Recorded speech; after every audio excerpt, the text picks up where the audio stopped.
தமிழகத்தின் பாஜக மாநில தலைவராக தற்போது நயினார் நாகேந்திரன் பதவியில் உள்ளார். ஆனால் அதிமுகவின் கூட்டணிக்காக அண்ணாமலையை நீக்கிவிட்டு இவரை அமர்த்தியுள்ளனர். இதனால் பெரும்பான்மையான நிர்வாகிகளுக்கு இதில் திருப்தி இல்லை. நயினாருக்கு போஸ்டிங் கொடுக்கும் போதே பல இடங்களில் போராட்டங்கள் வெடித்தன. அதனை நாம் சமூக வலைதளம் வரை பார்க்க முடிந்தது.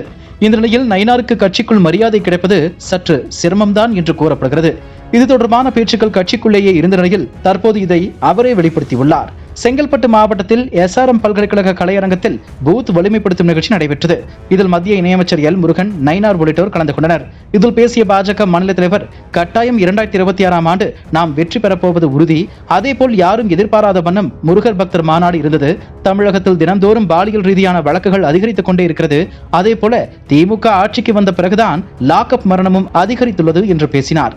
இதனை பேசிவிட்டு தனது உட்கட்சி சார்ந்த புலம்பலையும் கொட்டி தீர்த்துள்ளார். கட்சி நிர்வாகிகளுக்கு செல்போனில் தொடர்பு கொண்டால் மரியாதை கொடுத்து வணக்கம் கூட சொல்வதில்லை.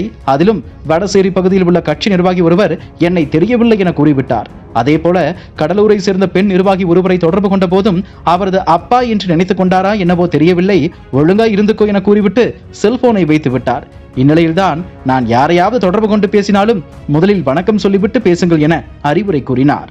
இவரை கட்சியில் நிர்வாகிகள் மதிக்காததற்கு அண்ணாமலைதான் மிகப்பெரிய காரணம் என்று கூறப்படுகிறது.